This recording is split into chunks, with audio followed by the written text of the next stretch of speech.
So hello everyone and good evening सभी को। उम्मीद करता हूँ मेरी वॉइस प्रॉपर तरीके से आ रही होगी सभी तक। कंफर्म करो जल्दी से। हाँ जी।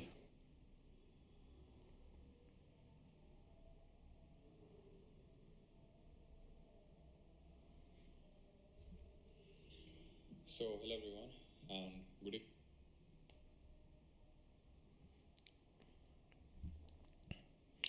कुछ मैथ्स के लिए बताओ कोई प्लीज़ सर, मैथ्स भी करवा दो। अच्छा, जीके पढ़ाना छोड़ दो। चलो भाई।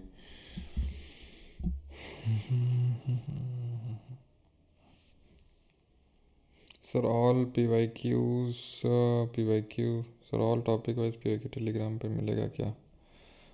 किस एग्ज़ाम का? हम्म? चलो भाई, तो शुरू करें। रिकॉर्डिंग स्टार्ट कर दो। क्यों भाई, रिकॉर्डिंग क्यों स्टार्ट कर दें भाई मैं ऐसे ही। चलिए, तो इट्स द रिवीजन टाइम। जो पिछले लेक्चर में अपन ने किया था उसको रिवीजन करते हैं पहले। And that is the first question is which of the following is highest quality coal? The Anant Raj Sagar tank was built by which dynasty rulers? Wearing away of landscape by different agents like water, wind and ice is called as। ठीक है, तो पहले इन तीनों questions को करते हैं।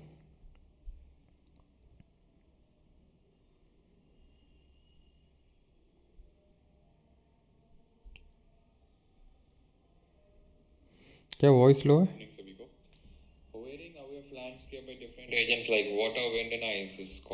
क्या दिक्कत है भाई? कहाँ लो है? फर्जी में ही। चलो, तो which of the following is highest quality coal? तो ये होता है आपका एंथ्रेसाइट, है ना? क्या हम लोगों ने पढ़ा था? ये एंथ्रेसाइट पढ़ा था। मेटलर्जिकल कौन होता है? बाइटिनमस। भूरा कोयला कौन सा होता है? यानी कि ब्राउन कोल, लिग्नाइट होता है। और सबसे पुअरेस्ट क्वालिटी का होता है पीट। Anantraj Sagar tank was built by Vijayanagara rulers. ठीक है, जो विजयनगर डायनेस्टी के रूलर्स थे उन्होंने इसको बिल्ड किया था। The wearing of landscape by different agents, इसको बोला जाता है इरोजन। ठीक है। विदरिंग क्या होती है? विदरिंग एक इन सितु प्रोसेस होता है, मतलब वहीं पे चट्टान पड़े पड़े टूट जाए। Chemical withering, mechanical withering, biological withering, 3 तरह की विदरिंग होती है। ठीक है। द टर्म बैकस्टिक किस स्पोर्ट्स में यूज़ होती है? And distance covered by object is dash to time. तो बैकस्टिक को यूज़ किया जाता है हॉकी में। And distance covered by object is dash to time. तो इस distance is directly proportional to the what? Distance is directly proportional to time. ठीक है, डायरेक्ट डिस्टेंस ज़्यादा होगी, टाइम ज़्यादा लगेगा। ठीक है, तो अभी स्टार्ट करते हैं आज का lecture. That is lecture number 9। पहला क्वेश्चन ये रहा आपकी स्क्रीन के सामने। That is, it is the duty of every citizen to uphold and protect the dash unity and integrity of India. Bharat की डैश एकता और अखंडता को बनाए रखना और उसकी रक्षा करना प्रत्येक नागरिक का कर्तव्य होता है। प्रिवेसी, अथॉरिटी, ऑटोनॉमी या फिर सॉवरेनिटी? बताइए जल्दी से। क्या क्या 3 चीज़ें मैंने आपको बताई थी जो हमारे फंडामेंटल ड्यूटी में दी हुई हैं। तो फंडामेंटल ड्यूटी की जब हम बात करते हैं मौलिक कर्तव्य की, तो मौलिक कर्तव्य किस में है? मौलिक कर्तव्य पार्ट नंबर 4A में है, आर्टिकल 51A में है। टोटल 11 हैं। जब इनको ऐड किया गया था तो 10 थी, अभी एक और बाद में जोड़ी गई। इन 10 को जोड़ा गया था 42nd अमेंडमेंट ऑफ 1976 से, इसको 86th अमेंडमेंट ऑफ 2002 से। ये जब ऐड करी गई थी तो इंदिरा प्रियदर्शनी गांधी जी प्राइम मिनिस्टर थी, और ये जब ऐड करी गई थी तो अटल बिहारी वाजपेयी जी थे। ये सारी चीज़ें पढ़ चुके हैं।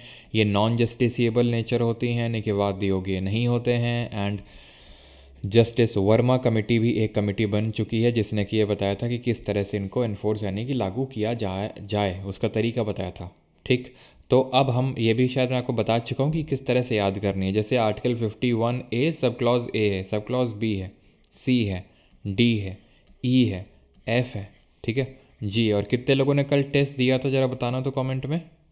और क्या किसका रैंक आया? तो जे है ये। ठीक है, इसमें एक मिसिंग है, दैट इज़ के। तो ए से हो जाएगा अबाइड या फिर ए से हो जाएगा एंथम। क्या हमें अबाइड करना है अपने कॉन्स्टिट्यूशन से, और नेशनल एंथम, नेशनल फ्लैग, इन सब की रिस्पेक्ट करना, इज्जत करना है। ठीक है, तौहीन नहीं करनी है। बी दूसरा वाला है to cherish and follow the noble ideals which inspired a national struggle for freedom. उन आइडियल्स में चलना है जिन्होंने नेशनल स्ट्रगल को इंस्पायर किया, जैसे कि जो हमारे भगत सिंह और बापू जी के प्रिंसिपल है, तो बी से भगत सिंह, बी से बापू। सी का मतलब होता है तीन, है ना, सी का मतलब होता है तीन। रीजनिंग में तीन चीज़ें हैं, सॉवरेनिटी, यूनिटी और इंटेग्रिटी को प्रोटेक्ट करना है। डी से defend the country and render the national service when called upon to do so. E से आपका इक्वालिटी हो जाएगा, यानी कि रिस्पेक्ट करना है डिग्निटी ऑफ वेमेन को, मतलब डिग्निटी ऑफ वेमेन को रिस्पेक्ट करना है, ठीक है। और वेमेन जब की बात आती है वेमेन की, तो इक्वालिटी की बात आती है, यानी ई से इक्वालिटी। और ई से पाँच का मतलब पाँचों लोग साथ रहेंगे, पाँचों उंगलियाँ साथ रहेंगे, यानी कि कॉमन ब्रदरहुड को प्रमोट करना है। एफ से फोर्ट यानी किला। किला क्या है? किला हमारा हेरिटेज या फिर कल्चर का पार्ट है। जी से ग्रीन मतलब हरा भरा। हरा भरा क्या होता है? एनवायरनमेंट होता है। एनवायरनमेंट को प्रोटेक्ट करना है, लेक्स, फॉरेस्ट, वाइल्ड लाइफ, इन सबको। एच से ह्यूमनिज्म एंड साइंटिफिक टेम्पर रखना है ना, बॉटम पना नहीं दिखाना है। और ये जो ट्रेन में बैठने को नहीं मिलता तो ट्रेन के कांच नहीं तोड़ने लगने हैं, ठीक है। तो ये सारी चीज़ें हमें दिखाना है, साइंटिफिक टेम्पर दिखाना है, सेफ गार्ड करना है पब्लिक प्रॉपर्टी। ये वाला ज़्यादा सही रहेगा, जैसे कि अभी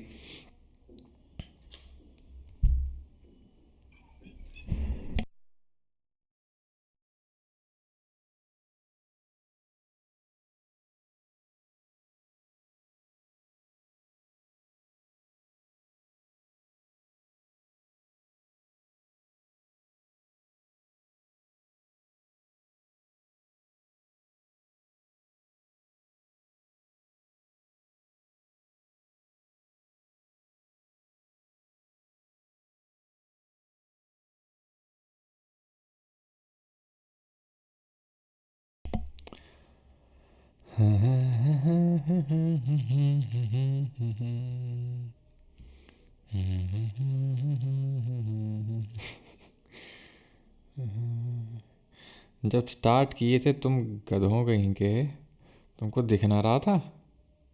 हैं? क्यों? हैं? तुम लोग को दिख ना रहा था तब?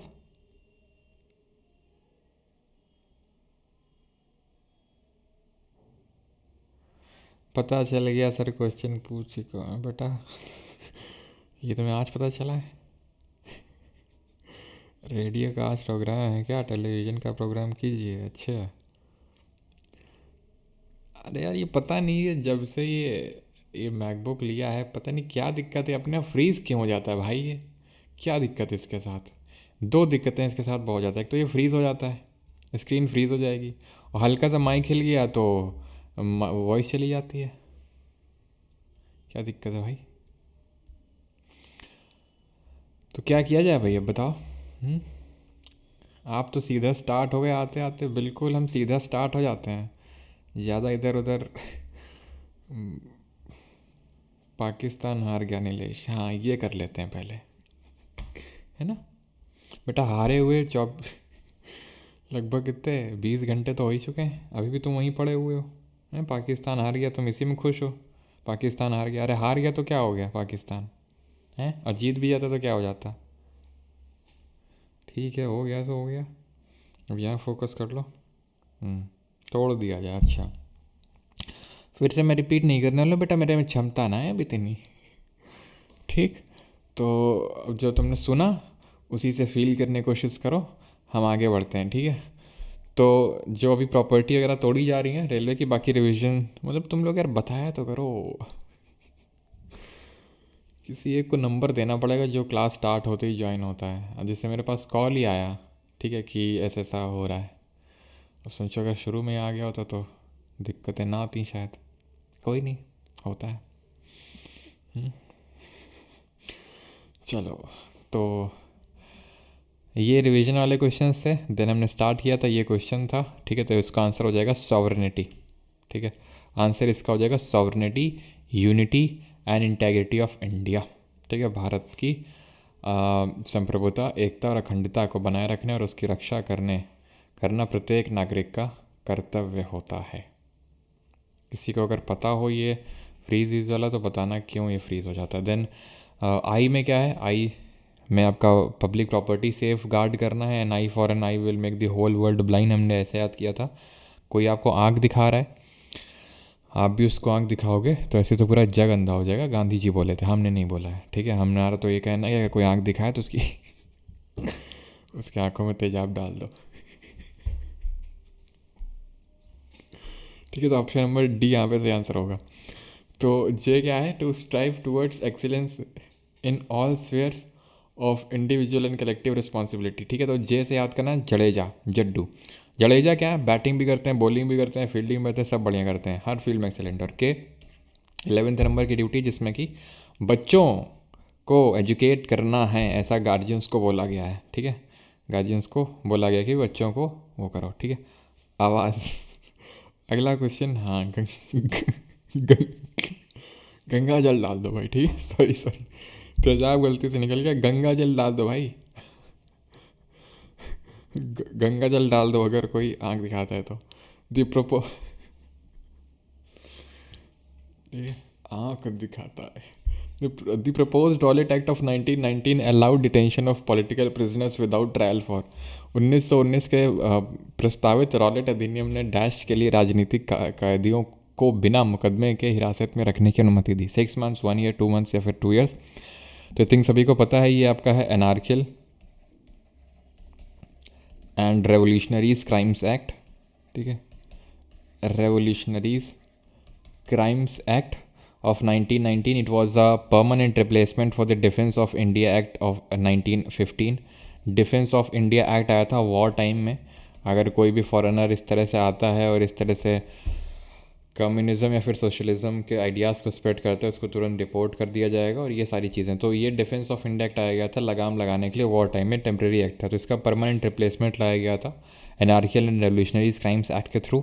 इसको सिडनी रॉलेट ने कंपोज किया था, इसलिए इसका नाम रॉलेट एक्ट पड़ा। इसमें था कि 2 साल तक के लिए आपको बिना अपील, बिना वकील, बिना दलील, नो अपील, नो दलील, नो वकील, सीधा जेल में डाला जाएगा अगर जरा सा भी शक हुआ कि आप एंटी ब्रिटिश कुछ सेंटिमेंट फैला रहे हैं या फिर कुछ कर रहे हैं एंटी ब्रिटिश। ठीक है, और आपको पता है this particular act became the reason for the Jallianwala Bagh massacre. क्यों? क्योंकि रॉलेट एक्ट के खिलाफ गांधी जी ने रॉलेट सत्याग्रह, जो पहला गांधी जी का मास लेवल का सत्याग्रह था, ऑल इंडिया लेवल का। चंपारण था लेकिन वो ऑल इंडिया लेवल का नहीं था, बिहार के चंपारण डिस्ट्रिक्ट तक ही सीमित था। तो रॉलेट सत्याग्रह ऑल इंडिया लेवल का पहला गांधी जी का सत्याग्रह था। इसमें ही गांधी जी ने, आपको याद हो, होम रूल लीग बाल गंगाधर तिलक ने बनाई थी 1916 में। तो उसको क्या किया था, उसको स्वराज सभा में तब्दील कर दिया था और उसको रॉलेट सत्याग्रह में क्या किया था, उसको यूज़ किया था। अब रॉलेट सत्याग्रह जब हुआ था तो स्टार्ट हुआ था, तो आपको पता है इसी वजह से ही सैफुद्दीन किचलू और डॉक्टर सत्यपाल की अरेस्ट हो गई थी। सैफुद्दीन और सत्यपाल लिख रहा हूँ मैं यहाँ पे। तो उनकी अरेस्ट की वजह से ही कुछ लोग प्रोटेस्ट में थे, एंड मेन कारण तो ये था कि भाई बैसाखी का दिन था 13 अप्रैल 1919 को। और आपको पता है उसके बाद क्या हुआ, उसके बाद जो जनरल रेगिनाल्ड डायर है, जनरल रेगिनाल्ड डायर ने क्या दिया, निर्देश दिया कि ओनली एग्जिट पॉइंट बंद करके और फायर चला दो। और फायर की वजह से बहुत सारे लोगों की डेथ हुई, जिसकी वजह से फाइनली आपको पता है कि ये जलियांवाला बाग मैसेकर हुआ। गांधी जी ने अपने कैसर हिंद का टाइटल लौटा दिया, जिनको बोर वॉर्स के टाइम पे मिला था साउथ अफ्रीका में। रविन्द्रनाथ टैगोर ने अपने नाइटहुड की उपाधि वापस लौटा दी। एंड देन उसके बाद आपको पता है गांधी जी ने नॉन कोऑपरेशन मूवमेंट लॉन्च किया। इस जलियांवाला बाग जो हत्याकांड हुआ, जलियांवाला बाग मैसेकर, इसको देखने के लिए कौन सी कमेटी का गठन किया गया था by Britishers? Which committee was formed? The type of forest located in mid latitudinal coastal desert is, मध्य अक्षांशीय तटीय क्षेत्रों में स्थित वन के प्रकार कौन कौन से हैं? Monsoon forest, Mediterranean forest, temperate evergreen forest या फिर ट्रॉपिकल रेन फॉरेस्ट? कौन से फॉरेस्ट हैं? लिटिल बॉय फैटमैन हिंदी में भी आएगा ना? हाँ हाँ, सब कुछ आएगा, रुक जाओ अभी, है ना, सब कुछ आएगा। चलो भाई, तो बिल्कुल हंटर कमीशन बना था। टाइप ऑफ फॉरेस्ट, कौन से फॉरेस्ट देखने को मिलते हैं मिड लैटिट्यूडनल कोस्टल डेजर्ट्स में? तो मानसून फॉरेस्ट कोई और फॉरेस्ट नहीं होते, जो हमारे ट्रॉपिकल डेसीडुअस फॉरेस्ट होते हैं, यानी उष्ण कटिबंधीय पर्णपाती वन होते हैं, उन्हीं को ही हम मानसून फॉरेस्ट के नाम से जानते हैं, जो इंडिया में सबसे ज़्यादा देखने को मिलते हैं। मेडिटेरेनियन वेजिटेशन की अगर बात करें तो ये आपका मेडिटेरेनियन सी के आसपास वाला जो रीजन है, जो मेनली अपने सिट्रस फ्रूट्स के लिए जाना जाता है, वहाँ पर ये पाया जाता है आपका। ठीक है, अगर वहीं एवरग्रीन फॉरेस्ट की बात करें तो ये वहाँ पाया जाता है जहाँ पे 200 सेंटीमीटर से ज़्यादा की आपकी रेनफॉल होती है। ठीक है, और यूजुअली इन्हीं को ही हम ट्रॉपिकल रेन फॉरेस्ट के नाम से जानते हैं। तो यहाँ पे जो कमेटी बनी थी दैट वाज हंटर कमेटी। ठीक है,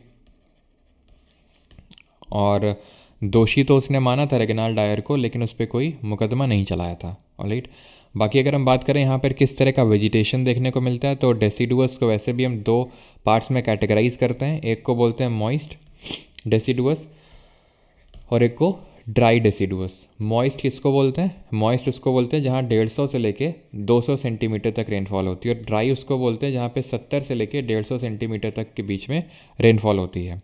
एंड जो डेसिडुअस फॉरेस्ट होते हैं, जिनको मानसून फॉरेस्ट के नाम से भी जानते हैं, यहाँ पर हमें क्या क्या देखने को मिलता है, तो जैसे नीम हो गया, खैर, पलाश, ठीक है, शीशम, महुआ, ये सब डेसिडुअस फॉरेस्ट में देखने को मिलते हैं। और वहीं अगर बात करें एवरग्रीन फॉरेस्ट, मैंने आपको क्या क्या वेजिटेशन बताया था, तो एवरग्रीन फॉरेस्ट में जैसे हमें देखने को मिलता है एबनी, माहोगनी, सिंचोना, एनी, ये सब हमें देखने को मिलता है एवरग्रीन फॉरेस्ट में। और इसी में ही हमें देखने को मिलते हैं एपी हाइट्स भी, ठीक है। वहीं अगर हम बात कर लें थॉर्न फॉरेस्ट की, यानी कि जो हमारे कांटेदार वन होते हैं, थॉर्न फॉरेस्ट, ये कहाँ पे देखने को मिलते हैं, तो ये वहाँ पे देखने को मिलते हैं, आई थिंक मैं आपको पढ़ा भी चुका हूँ पहले फॉरेस्ट वाला ही चीज़। थॉर्न फॉरेस्ट हमें देखने को मिलता है जहाँ पे लेस देन 50 सेंटीमीटर या फिर 70 सेंटीमीटर की रेनफॉल होती है। और यहीं पे हमें एक स्पेशलाइज्ड ग्रास जिसको टुसॉकी ग्रास देखने को जो बोलते हैं, वो यहाँ पे देखने को मिलती है। बाकी जो टेंडू लीव्स होती हैं, ठीक है, जो हमें ड्राई डेसिडुअस में मिलती हैं, तो वो टेंडू की जो लीव्स हैं, जो टेंडू की लीव्स हैं, वो हमें ड्राई डेसिडुअस फॉरेस्ट में देखने को मिलती हैं, ठीक है। अगला है which of the following combinations of ruler and predecessor is correct with respect to the Delhi Sultanate. तो उससे पहले आप ये बताइए, इंडिया में फॉरेस्ट कवर कितना है? What is the forest cover in India? Highest forest cover कहाँ पर है, ठीक है, और हाईएस्ट एरिया के टर्म्स में आप बताइएगा, प्लस परसेंटेज के टर्म्स में बताइएगा। अगला है रूलर और प्रीडेसेसर का कौन सा यहाँ पर कॉम्बिनेशन सही है? इसका मतलब ये है कि शासक और उससे पहले शासक कौन आया था, उसका कॉम्बिनेशन कौन सा सही है। तो गियाजुद्दीन तुगलक के पहले मोहम्मद बिन तुगलक आया, ये बिल्कुल गलत स्टेटमेंट है। क्यों? क्योंकि आपको पता है कि जो स्लेव डायनेस्टी रही, सख्त सा लौंडा करके हमने ऐसे याद किया था, तो जो स्लेव डायनेस्टी है वो 1206 से लेकर 1290 तक रही थी। देन अगर बात करेंगे खिलजी डायनेस्टी की, तो खिलजी आपकी 1290 से लेके 1320 तक रही। देन तुगलक की अगर बात करेंगे तो ये 1320 से लेकर 1414 तक रहे। तो 1320 से लेकर 1325 तक ये घियासुद्दीन रहा। देन इसके बाद इसका बेटा आया जिसका नाम था मोहम्मद बिन तुगलक, वो 1325 से आगे जो है उसने 1351 तक कंटिन्यू किया, ठीक है। तो यहाँ पे जो ये वाला तो गलत हो जाएगा। देन मोहम्मद बिन तुगलक के बाद फिरोज शाह तुगलक उससे पहले आया था? नहीं, मोहम्मद बिन तुगलक के बाद आया था फिरोज शाह तुगलक। हमें यहाँ पे पूर्ववर्ती, उससे पहले कौन आया वो लिखना है यहाँ पे। अलाउद्दीन के पहले जलालुद्दीन आया था, ये बिल्कुल सही है, क्योंकि आपको पता है कि जलालुद्दीन जो है अलाउद्दीन का मतलब Alauddin was the Neiphiu of Jalaluddin Khilji, और बाद में उसका सन इन लॉ भी बन गया वो, है ना, उसकी बेटी से शादी कर ली जलालुद्दीन खिलजी की बेटी से। अलाउद्दीन खिलजी के बारे में हमने क्या क्या पढ़ा है हम रिवाइज करते हैं, लिखने वाला मैं हूँ नहीं क्योंकि पहले डिटेल में हम ये कर चुके हैं। क्या क्या पढ़ा अलाउद्दीन, सब कुछ पढ़ चुके हैं। अली गुशरस इसका नाम है, ठीक है। और इससे पहले यानी कि ये रूलर बनने से पहले ये आमिर तुजुक की पोजीशन पे था, जिसको बोलते हैं मास्टर ऑफ सेरेमनीज़। ये गवर्नर ऑफ कारा की पोजीशन पे भी था। इसने 3 तरह के टैक्स लाए थे, गरई चरई और जजिया। और अगर बात करें अलाउद्दीन खिलजी की, तो ये अपने मार्केट रिफॉर्म्स के लिए बहुत जाना जाता है। और इसने सराय आदिल करके क्लॉथ मार्केट बनाई थी, और शहनाई मंडी एक ऑफिसर अपॉइंट किया था ग्रेन मार्केट को देखने के लिए। साथ ही साथ इसने जो दाग और चेहरा सिस्टम है, यानी ब्रांडिंग ऑफ हॉर्सेस और हुलिया सिस्टम, इसको इंट्रोड्यूस किया था। आमिर खुसरो इसी के टाइम पे कोर्ट पोएट थे, जिनको फादर ऑफ कवाली के नाम से जाना जाता है। उन्होंने मतलब अलाउद्दीन खिलजी ने आमिर खुसरो को टाइटल दिया था तूते हिंद का, that is parrot of India का। इसका मिलिट्री कमांडर था कौन? इसका मिलिट्री कमांडर था जो जिसको हम हज़ार दिहारी के नाम से जानते हैं, मलिक काफूर। साउथ इंडिया में एक्सपेडिशन किए थे उसने 1308 से लेकर 1311 के बीच में, जहाँ पे यादव ऑफ देवगिरी को हराया, ककातिया वरंगल को हराया, होयसाल ऑफ हालेबीडू को हराया और पांड्या ऑफ मदुरई को हराया। तो ये सारे काम उसने किए, ठीक। देन मोहम्मद बिन तुगलक के बारे में क्या पता है? तो मोहम्मद बिन तुगलक के बारे में हमें ये पता है कि ये वाइजेस्ट फूल के नाम से जाना जाता है। ज़ियाउद्दीन बरानी ने अपनी किताब तारीख़ फ़िरोज़ शाही में बताया कि किस तरह से ने अपने 2 गार्डनर लाढ़ा और पीरा और वाइन डिस्टिलर, इन सबको हाई एडमिनिस्ट्रेटिव पोस्ट पे अपॉइंट करके रखा हुआ था।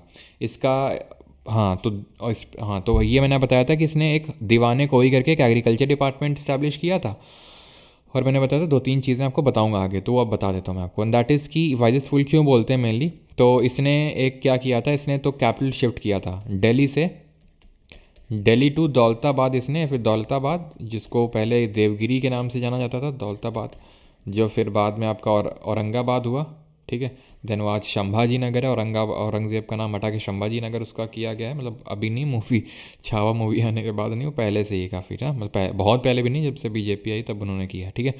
तो दिल्ली से दौलताबाद या फिर देवगिरी कैपिटल शिफ्ट किया था। प्लस इसने टोकन करेंसी इंट्रोड्यूस करी थी, अगर पूछ लेगा, टोकन करेंसी इंट्रोड्यूस करने का काम किया था। प्लस इसके खुरासान एक्सपीडिशन है, खुरासान एक्सपीडिशन और कराचिल एक्सपीडिशन, ये भी इसके काइंड ऑफ फेल्ड एक्सपीडिशन थे। तो ये सारी चीज़ें फेल हो गई थी, जिसकी वजह से इसको वाइजेस्ट फूल के नाम से जाना जाता है। क्लियर है यहाँ तक सभी को, कोई डाउट तो नहीं है? ये सारी चीज़ें हम क्योंकि पहले पढ़ चुके हैं, इसलिए यहाँ पे वो चीज़ें मैं आपको नहीं करवा रहा हूँ, ठीक।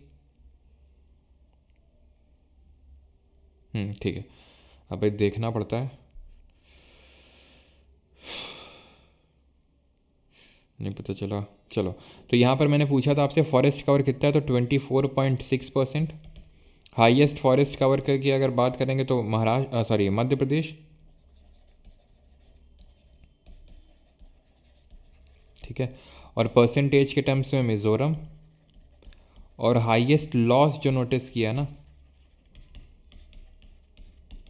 हाईएस्ट लॉस ये भी मध्य प्रदेश ने किया है, एमपी ने किया है। जो अभी रिसेंट में India state of forest report आई है, जो कि बाईनियल रिपोर्ट होती है, तो उसके अकॉर्डिंग ये डेटा है जो मैंने आपको यहाँ पर रखा है। लेकिन एक सेकेंड यहाँ पर अगर फॉरेस्ट और ट्री, चलो मैं फॉरेस्ट और ट्री कवर दोनों का ही परसेंटेज बता देता हूँ।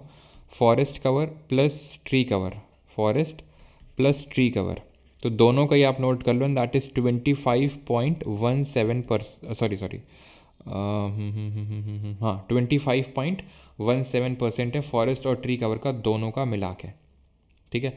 मैक्सिमम हाईएस्ट अगर इंक्रीज पूछ लेगा कहाँ पे देखने को मिला, तो ये छत्तीसगढ़ में देखने को मिला, जो कि एमपी का बॉर्डर स्टेट है, ठीक है। सबसे ज़्यादा इंक्रीज़ कहाँ पे देखने को मिला वो आप देख लीजिए।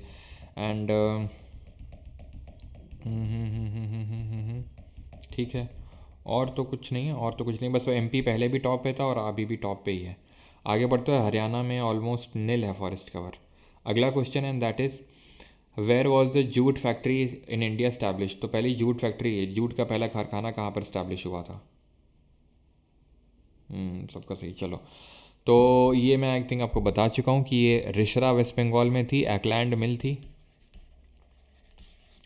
देन अगर बात करेंगे तो ये जो कॉटन की मिल है ये कहाँ पर सेटअप हुई थी, तो कॉटन वाली आपकी फोर्ट ग्लॉस्टर में सेटअप हुई थी, जो कॉटन की अगर बात करेंगे। एंड देन बाद में ये 1818 में हुई थी, लेकिन ये उतनी चल नहीं पाई थी, तो इसलिए 1855 में 1855 में ये कब सेटअप हुई थी फर्स्ट जूट फैक्ट्री? अरे यार 1854 में, तो 1855 में 1855 में ये इस्टेब्लिश होता है केजीएन डेबर, ठीक है, केजीएन डेबर में, जो कि है Bombay spinning and weaving machine. ये मैं करवा चुका हूँ इसलिए पूरा नहीं लिखने वाला हूँ। जूट को हम गोल्डन फाइबर के नाम से जानते हैं, कॉटन को सिल्वर फाइबर बोलते हैं। कॉटन के लिए ब्लैक सॉइल रिक्वायर्ड होती है, इसको 210 फ्रॉस्ट फ्री डेज़ की रिक्वायरमेंट होती है, 210 फ्रॉस्ट फ्री डेज़ की रिक्वायरमेंट होती है, ठीक है। कॉटन राबी फसल है या फिर खरीफ है? As the river enters the plain it twists and turns forming large bends known as, जैसे ही नदी मैदान में प्रवेश करती है वह मुड़ जाती है और बड़े मोड़ बनाती है, जिसे डैश के रूप में जाना जाता है। Meanders, flood plains, oxbow lakes या फिर लेवीज। तो जब रिवर प्लेन में आती है तो ट्विस्ट करती है। क्यों ट्विस्ट करती है अब समझना, क्योंकि रिवर के 3 कोर्स होते हैं। कोर्स का मतलब है कि 3 इसके स्टेजेस होते हैं लाइफ के, जैसे हमारे लाइफ के डिफरेंट स्टेजेस होते हैं, childhood, then adolescence, then adult बनते हैं हम, देन उसके बाद ओल्ड एज होती है। तो ऐसे रिवर्स की 3 स्टेजेस होती हैं, upper course, middle course and lower course. Upper में क्या है कि ये अभी निकली है रिवर अपने सोर्स से, अपने उद्गम से वो निकली है तो फिर मतलब बहुत स्पीड में होगी, बहुत, अब क्योंकि आप ये इसको बोलते हैं इसका यूथफुल स्टेज, ये इसका होता है यूथफुल, इसका चाइल्ड स्टेज नहीं होता, इसका सीधा यूथफुल स्टेज शुरू होता है। तो यूथफुल स्टेज में बहुत स्पीड में होगी, तोड़ते फोड़ते आएगी, और इसीलिए यहाँ पर अपर कोर्स में फिर यूथफुल स्टेज में जो इरोजनल फीचर्स होते हैं रिवर के वो डोमिनेट करते हैं, तोड़ते फोड़ते हुए आएगी। देन जब ये प्लेन्स पे आएगी तो जो भी तोड़ा फोड़ा है तो उसको डिपॉजिट करेगी यहाँ पर, कहाँ पर, मिडिल कोर्स में। और ये होता है रिवर का एक मेच्योर स्टेज, ठीक है, मेच्योर स्टेज। और लोअर कोर्स होता है इसका old stage. Is that clear? ठीक। तो अगर हम यहाँ पे बात करेंगे तो ये जो मियांड्रिंग पूछा गया है, मतलब पूछा गया था यहाँ पर टर्न्स के बारे में, तो ये मियांड्रिंग होती है, जो आप यहाँ पे देख पा रहे होगे। ये जो रिवर ऐसे ऐसे मटक मटक के चल रही है ना, ऐसे ऐसे ऐसे ऐसे, इसको रिवर का मियांड्रिंग बोलते हैं। ठीक है। कौन सी रिवर है जो कि हमें मेच्योर स्टेज में देखने को मिलता है? कौन सी रिवर है जो अपने यूथफुल स्टेज में मियांडर करती है? कौन सी रिवर है जो यूथफुल स्टेज में मियांडर करती है, ये आपको बताना है। अब यहाँ पर देखिए, ये जब मियांडरिंग कर रही थी तो यहाँ से एक ऑक्सबो लेक निकल आया। ऑक्सबो लेक कैसे निकलता है? जब रिवर इस तरह से मियांडरिंग करती है तो ये जब मिल जाते हैं आपस में तो ये वाला हिस्सा टूट जाता है। ठीक है, ये वाला हिस्सा अपने आप में अलग हो जाएगा। नहीं समझ में आ रहा होगा तो फिर समझ लो। रिवर मियांडरिंग कर रही है, अब मान लो ये दो हिस्से मिल गए तो अब रिवर सीधा पास करेगी ना, सीधा जाएगी, यहाँ से घूम के थोड़ी नहीं जाएगी, अब सीधा जाएगी। तो ये वाला हिस्सा कट जाता है, जिसको ऑक्सबो लेक के नाम से जानते हैं। और एशिया का सबसे बड़ा ऑक्सबो लेक कौन सा है? तो यूथफुल स्टेज में जो रिवर मियांडर करती है वो है झेलम। ठीक है, जो हमें मियांडरिंग देखने को मिलती है मेच्योर स्टेज में। और ओल्ड स्टेज के क्या फीचर होते हैं? तो जो रिवर ये डेल्टा बना रही है ये हमें ओल्ड स्टेज में देखने को मिलता है। डेल्टा जो है ये उसमें देखने को मिलता है। देन अपर कोर्स में यहाँ क्या देखने को मिलता है? तो वैली वगैरह, घाटियाँ देखने को मिलती हैं, V shaped valley, gorgeous, canyon. ठीक है, वैली जो डिफरेंट तरह की होती हैं, वी शेप्ड होती हैं, गॉर्जियस होते हैं, कैनियन होते हैं, वाटरफॉल होते हैं, रैपिड होते हैं, प्लंजे पूल्स होते हैं, पॉट होल्स होते हैं, पॉट होल्स, प्लंज पूल्स, ये सब जो होते हैं ये आपके यूथफुल स्टेज में देखने को मिलते हैं। ठीक है, तो option number A will be the correct answer. Levies क्या होते हैं? ये डिपोजिशनल फीचर्स होते हैं। ये जितने भी मैंने लिखवाए आपको, ये सब आपके इरोजनल फीचर हैं। मतलब वो इरोजन पिछली क्लास में बताया था कि इरोड कर रही है, मतलब यहाँ पर जो मूविंग वाटर है वो तोड़ रहा है उसको। ठीक है, तो वो इरोजनल एजेंट है, वहाँ पे इरोजन हो रहा है। लेवीज जो है वो डिपोजिशनल फीचर होता है। जब बाढ़ आती है नदी में तो साइड में क्या है, डिपोजिशन हो जाता है सेडिमेंट का, तो उसी को हम लेवीज के नाम से जानते हैं। क्लियर है? Moving on towards the next question, 7th, which of the following statement about the vice president of India is incorrect? कौन सा गलत है? और हाँ, लार्जेस्ट ऑक्सबो लेक मैंने पूछा था आपसे आई थिंक, तो लार्जेस्ट ऑक्सबो लेक है पूरे एशिया का, दैट इज़ कवरताल या फिर कबरताल। ये कहाँ पड़ता है? ये आपका पड़ता है बिहार में। गलत कौन सा है भारत के उपराष्ट्रपति के बारे में? तो the vice president is elected for 5 years. 5 साल के लिए इलेक्शन होता है वाइस प्रेसिडेंट का, उपराष्ट्रपति का। बिल्कुल सही बात है। Members of state legislature do not take part in his decisions. जो मेंबर होते हैं राज्य विधानसभाओं के सदस्य, उसके चुनाव में भाग नहीं ले सकते हैं। ये भी बात सही है। मैंने आपको बताया था कि वाइस प्रेसिडेंट के इलेक्शन में, बताओ आर्टिकल बताओ पहले तो, कौन इलेक्शन में हिस्सा लेता है? तो मैंने बताया था वही जो प्रेसिडेंट को हटाते हैं। कौन? ऑल मेंबर ऑफ पार्लियामेंट, यानी सभी सांसद लोग, यानी कि इलेक्टेड भी आ जाएंगे, नॉमिनेटेड भी आ जाएंगे। ठीक। ही acts as the ex official chairman of the Rajya Sabha, यानी कि राज्यसभा का एक्स ऑफिशियल चेयरमैन होता है। बिल्कुल आर्टिकल नंबर 64 64 और आर्टिकल नंबर 89 यानी कि 89 को यहाँ पर आप रिकॉल कर सकते हैं। He can be remove from the office by the president approved through a resolution pass by the Lok Sabha and Rajya Sabha. तो इसको इस तरह से रिमूव किया जा सकता है नहीं। देखो राज्यसभा, ये जो वाइस प्रेसिडेंट है उसको हटाने के लिए मेनली जो रेजोल्यूशन है वो राज्यसभा से पास होना चाहिए स्पेशल मेजोरिटी से। लोकसभा को सिर्फ एग्री करना है सिंपल मेजोरिटी से, एज सच स्पेशल मेजोरिटी से पास नहीं करवाना है, क्योंकि आप सिंपल सा लॉजिक है कि वो एक्स ऑफिशियो कहाँ का वो है, मतलब अगर बात करें vice president is the ex officio chairperson of Rajya Sabha, तो इसलिए राज्यसभा में स्पेशल मेजोरिटी चाहिए, लोकसभा को सिर्फ सिंपल मेजोरिटी से एग्री करना है। ठीक है, तो 64 and 89। Then which state has the highest sex ratio according to 2011 का सेंसस? 2011 की जनगणना के हिसाब से सबसे ज़्यादा सेक्स रेशियो कहाँ पर है? तो सेक्स रेशियो की जब हम बात करते हैं, सेक्स रेशियो का मतलब क्या होता है कि 1000 यानी 1000 मेल्स के लिए कितनी फीमेल्स हैं, उसको हम सेक्स रेशियो बोलते हैं।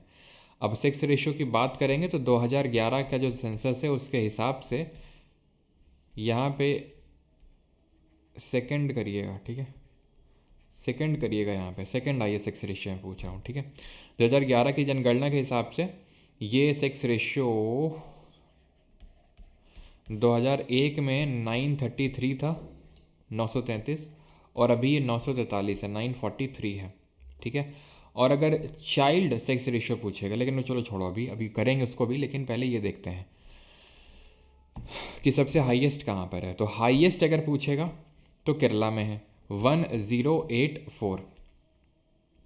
सेकंड हाईएस्ट तमिलनाडु में है, कितना, तमिलनाडु का 996। थर्ड हाईएस्ट अगर पूछेगा तो आंध्रा हो जाएगा, यानी साउथ इंडिया के हिसाब स्टेट है। लेकिन अगर लोएस्ट पूछेगा और अगर यूटी में हाईएस्ट पूछ ले तो आंसर क्या होगा, यूटी में हाईएस्ट पूछ लिया तो अब लोवेस्ट है हरियाणा का, कितना है, हरियाणा का कितना है, 879 है आपका, ठीक है। यूटी में हाईएस्ट है आपका पुडुचेरी का, कितना है, 1037, 1037, यानी कि अगर केरल के बाद देखा जाए तो सेकंड नंबर पे यही आ रहा है, ठीक है, ओवरऑल। और यूटी में अगर लोवेस्ट की बात करेंगे तो it is Daman and Diu, लड़कियों का यहाँ पर दमन होता है, इस तरह से हम इसको याद कर सकते हैं। नाउ अगर हम यहाँ पर बात करें चाइल्ड सेक्स रेशियो की, चाइल्ड सेक्स रेशियो की, चाइल्ड सेक्स रेशियो का मतलब है जो 0 से लेकर 6 साल तक के बच्चे होते हैं उनकी बात कर रहे हैं हम। तो 2001 में ये था आपका 927, 927, और 2011 में कितना, ये 919, या फिर हो सकता है 914 भी ऑप्शन में हो, मैंने आपको प्रोविजनल सेंसस वाला फैक्ट बताया था वो, ठीक है।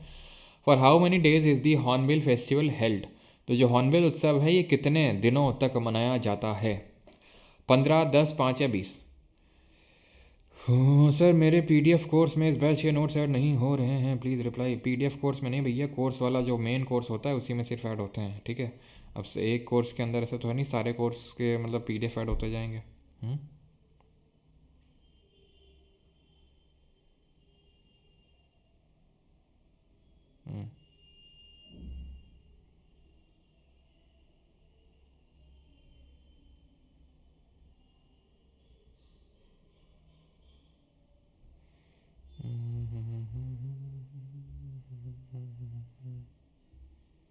चलिए, तो हॉर्नबिल फेस्टिवल कहाँ का है ये आपका नागालैंड का फेस्टिवल है ना।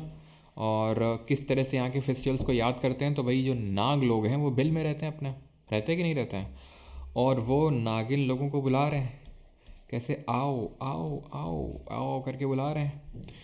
तो नागिन ने पूछा किस लिए भाई, तो उन्होंने बोला कि भाई शक्कर नहीं खानी तुम्हें, तो सेकरनी, तो बोले आओ शक्कर खाओ, मुंह डाल के खाओ, मतलब बिल में मौत्सु। इस तरह से हमें फेस्टिवल याद हो जाएंगे। एक और यहाँ पे नोट कर लीजिएगा, दैट इज़ मीम कुट। मीम कुट, उसने बोला नाग ने, आओ मुंह डाल के शक्कर खाओ और शक्कर के साथ जो है बिस्कुट भी खाओ, कुट, ठीक है। तो ये ऑफर दिया जो है किसने, अपने नाग भाई ने। अभी जो हॉर्नबिल है ये एक तरह की बर्ड है, ठीक, जो माइग्रेट करती है मेनली साइबेरियन रीजन से यहाँ पे, और ये 10 दिन चलने वाला फेस्टिवल है। Option number B is the correct answer, Aoling, ठीक है। सेक्रेनी, सेक्रेनी अगर ध्यान रखना तो ये अंगामी करके ट्राइब है, वो इसको सेलिब्रेट करती है। मोआत्सु की बात करेंगे तो आओ ट्राइब है, और हॉर्नबिल की अगर बात करेंगे तो नागा ट्राइब है, ठीक है, ये ध्यान रखना है। Fernao Nuniz travelled in Vijayanagar empire during the rule of which ruler, Fernao Nuniz ने किस शासक के शासनकाल के दौरान विजयनगर साम्राज्य की यात्रा करी थी। KDR, देवराय 1, देवराय 2 या फिर अच्युत देवराय। तो KDR जी की अगर बात करेंगे तो इनके टाइम पे आए थे डोमिंगो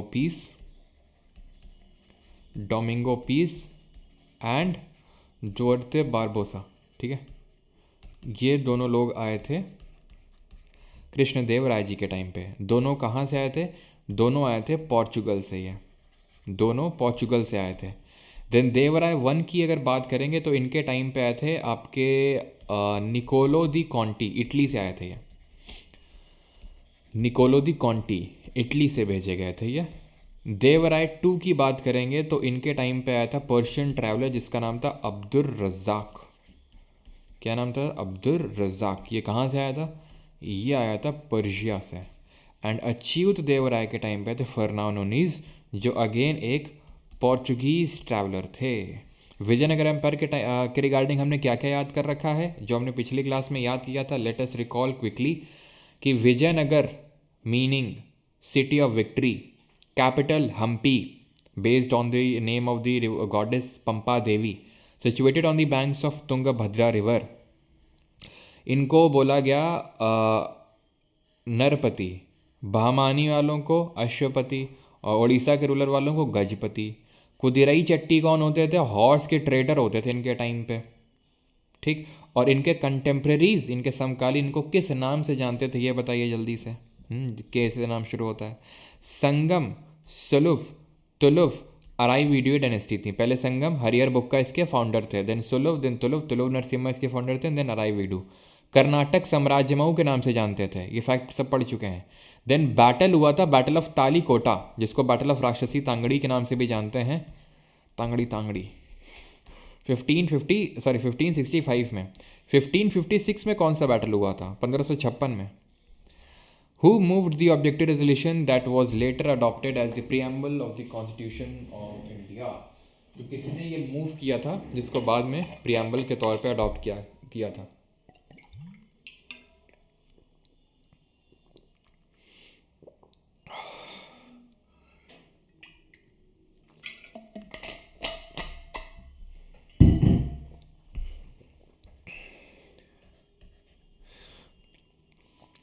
ये हुआ था second battle of Panipat. Akbar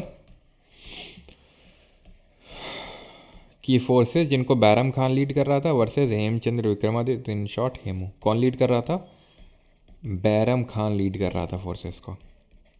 और यहाँ पर किसने हराया था विजयनगर वालों को?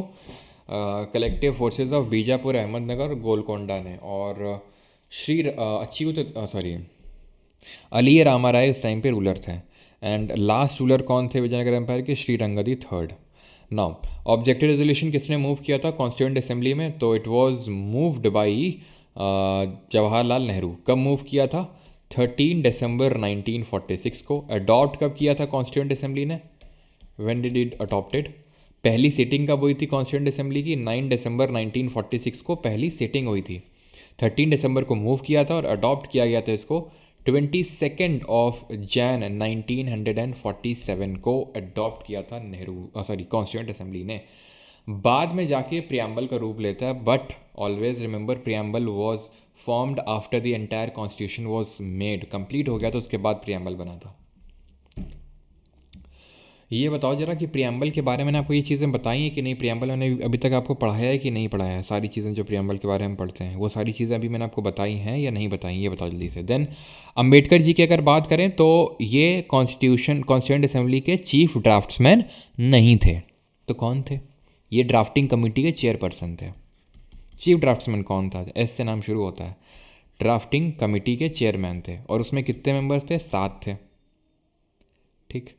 इनको मॉडर्न मैन या फिर मॉडर्न मनु के नाम से जानते हैं. चीफ आर्किटेक्ट यही बोले जाते हैं कॉन्स्टिट्यूशन के. ये कॉन्स्टिट्यूएंट असेंबली के पहले परमानेंट प्रेसिडेंट थे, चेयरमैन थे राजेंद्र प्रसाद. टेम्पररी कौन थे? सच्चिदानंद सिन्हा थे. वाइस चेयरपर्सन कौन थे? एच सी मुखर्जी और वी टी कृष्णमाचारी थे. ठीक है.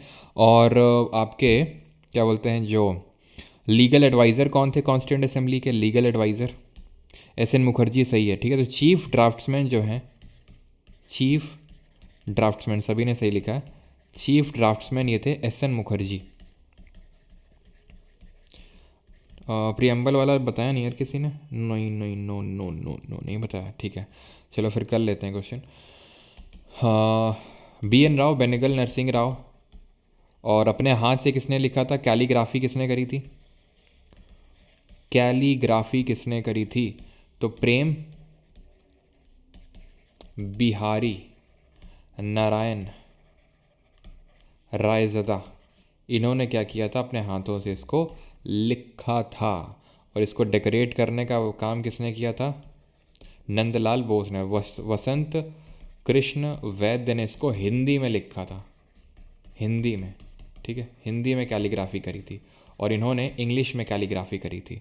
और जो नंदलाल बोस थे, इंडियन ओरिएंटल जो आर्ट सोसाइटी थी, तो इन्होंने नंदलाल बोस वहाँ से पढ़े हुए थे अवनींद्रनाथ टैगोर वो थे जिन्होंने बंगाल पार्टीशन के टाइम पे भारत माता का पोर्ट्रे बनाया था, तो उन्हीं का उन्होंने उसको फॉर्म किया था। इंडियन जो ओरिएंटल आर्ट की जो सोसाइटी है उसको वहीं से पढ़ के निकले थे नंदलाल बोस।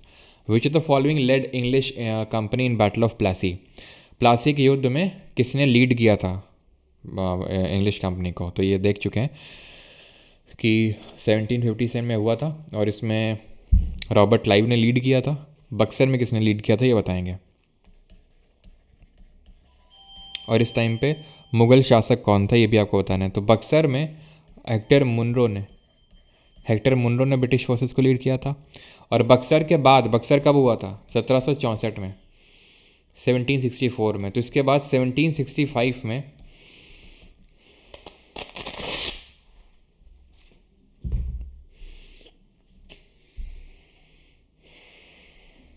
1765 में इलाहाबाद की ट्रीटी साइन होती है, ठीक है।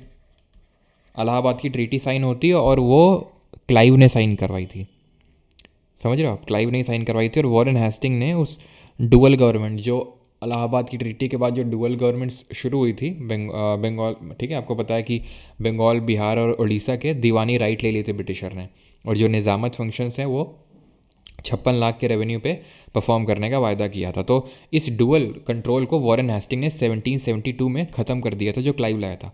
बैटल ऑफ प्लासी को ही हम डिसाइसिव वॉर मानते हैं। इसको डिसाइसिव इस सेंस में कि यहीं से ही एक्चुअल में ब्रिटिश रूल एक तरह से शुरू होता है भारत में। ये चीज़ क्लियर है आपको? ठीक है, सारी चीज़ें हम पहले ही देख चुके हैं। प्लासी क्यों हुआ था, बक्सर वक्सर सारी चीज़ें क्यों हुई थी, ठीक है। एज़ पर दी, अच्छा ये बता दो अच्छा कि जब प्लासी का युद्ध हुआ था तो नवाब कौन था बंगाल का? और बक्सर का हुआ था तो बंगाल का नवाब कौन था? और मुग़ल रूलर कौन था इस टाइम पे? As per the constitution of India who is authorise to transfer the जज of one high court to other? भारत के संविधान के अनुसार एक उच्च न्यायालय के न्यायाधीश को दूसरे में कौन स्थानांतरित कर सकता है, ट्रांसफ़र कर सकता है? CJI, president of India, PM that is prime minister, या फिर जजेस ऑफ सुप्रीम कोर्ट? तो प्लासी के टाइम पे जो नवाब हुए उनका नाम था सिराजुद्दौला।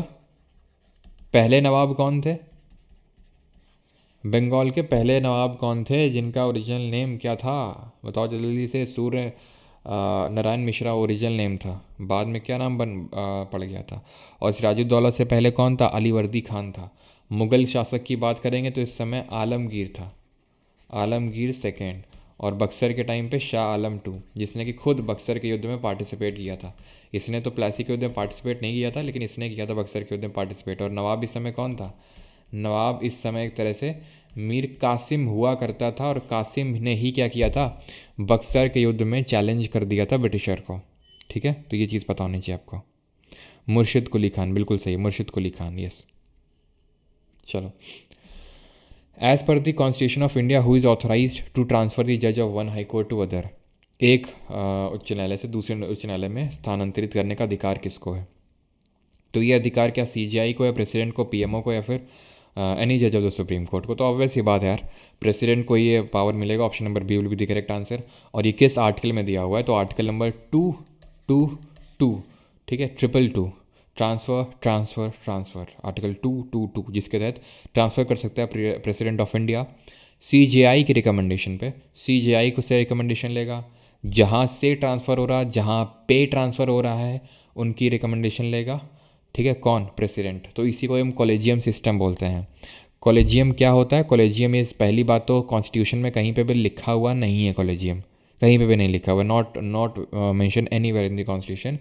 ये सिर्फ डिफरेंट केसेस से निकल के आया है। जो हमारे फर्स्ट जजेस केस, जिसको SP गुप्ता केस के नाम से जाना जाता है, फर्स्ट जजेस केस, सेकंड जजेस केस, थर्ड, फोर्थ, इस तरह से हमारे कुछ केसेस हुए। हुआ क्या?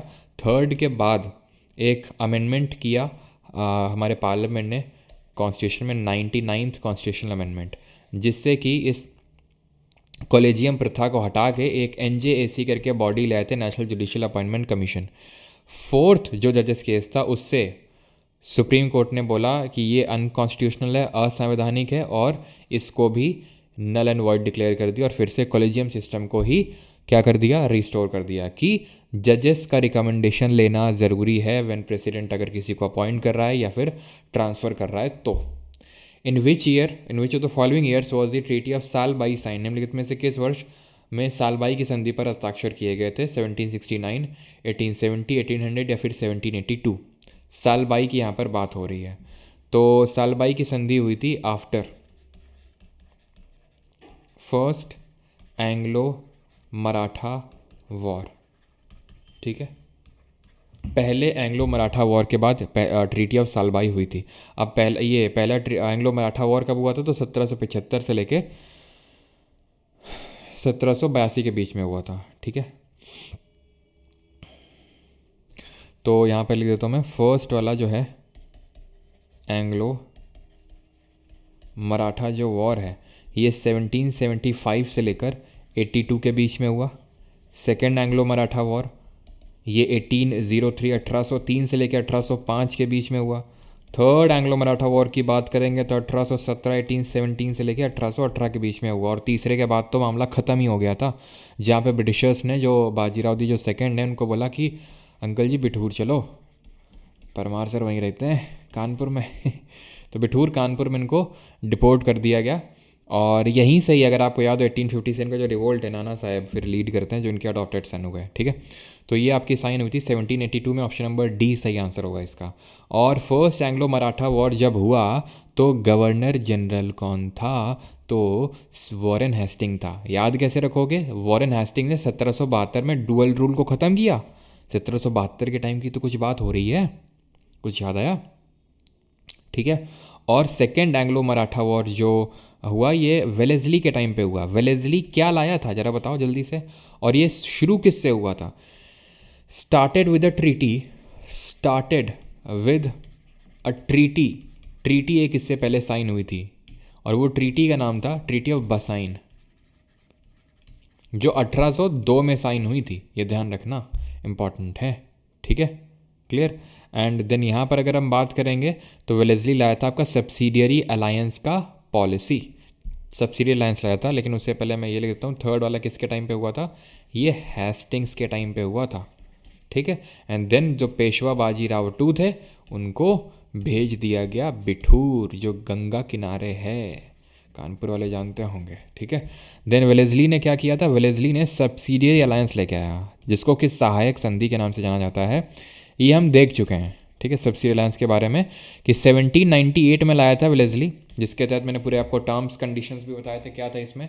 तो हैदराबाद जो निज़ाम का हैदराबाद था उसने सबसे पहले इसको एक्सेप्ट किया, निज़ाम ऑफ हैदराबाद।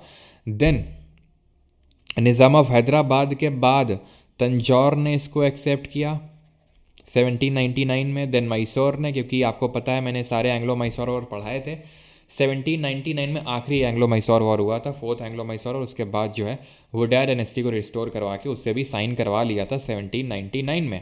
1801 में साइन करवा लिया था किससे?